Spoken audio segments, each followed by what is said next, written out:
Namaskar, good evening to the entire Jhpiego family. I bring you greetings from FOGSI-India and also from all those mothers and babies who are living today because of the emergency obstetric care program that we launched, FOGSI, Jhpiego, and now the government of India.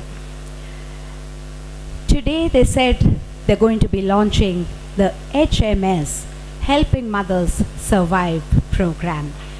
But we are relatively new kids in the block, as you may call us.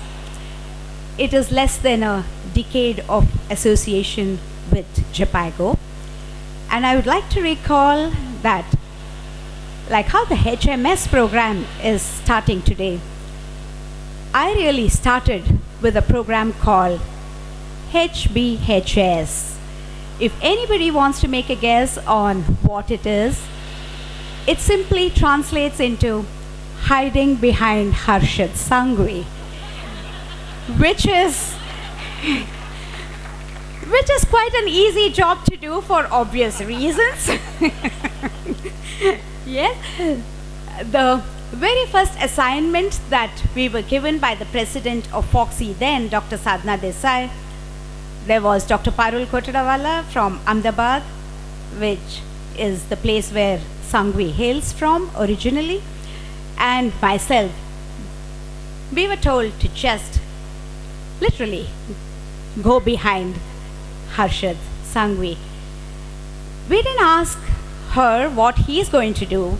We just asked what we are expected to do. And they said nothing. Oh, we were very delighted then. No presentations, no preparations, no material to be studied. Just go with him to 4 of the metro cities, and we were quite excited on this picnic with Harshad Sanghvi. And the very first institute we went, that's where we recognized that this trip was for what we now call the EMOC program, or EMOC, Emergency Obstetric Care Program. We had to assess the site, wherein the facility assessment, because the medical officers were going to be having their 10-week, 16-week training programs on emergency obstetric care. So we were very excited because in a huge premier institute in the country, we were treated with a lot of respect, and we were red carpeted because of Sanghvi and Jhpiego and the aura that goes with that.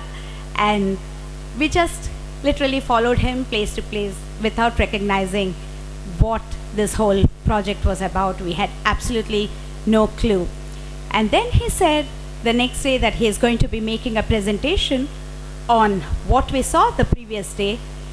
Parul and myself were quite alarmed. I said, oh my God, what's he going to say? Because the assessment area, the facility was, left much to be desired. Then we saw Dr. Sanghvi make his presentation, appreciating whatever they had, slowly tucking in the points where they need to improve, and finally left them with a very high degree of inspiration and motivation to improve upon themselves and do their best. That was our first exposure to the sandwich approach that we have imbibed from Dr. Sanghvi then. Then we went to the next site where we were ourselves now wanting to do something, and then we helped him make the presentation for the next day. Then the third site, we said, can we just mark some areas where we could assess the site ourselves? He said, well, go ahead. And the last of the sites, we were quite ready to make the presentation ourselves. And then we recognized that this is what is called task shifting. So it was a very smooth transition, and then there was no looking back. We went back and forth to these institutions and many others. We assessed the facility. We had to go back there to monitor and see whether they had lived up to our expectations.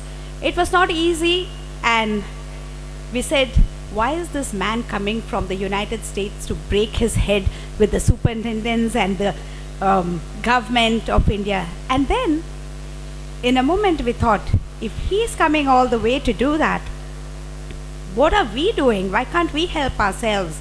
And that opened our eyes into a lot more that we could do as individuals, as an organization, because until then, FOGSI had truly looked at very short-term projects.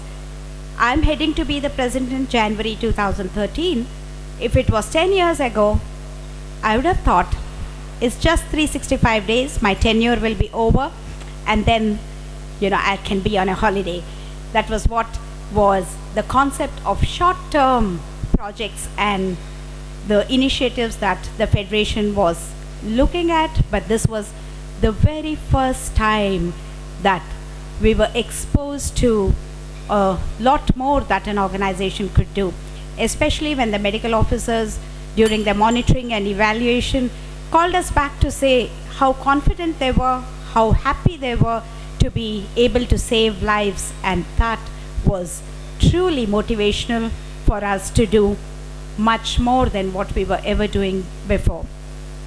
And then it suddenly dawned upon us that we have a more responsible, more serious, a larger task to do for India, and we need to strengthen and keep to the commitment of quality that the Jhpiego instills in the group that is trained.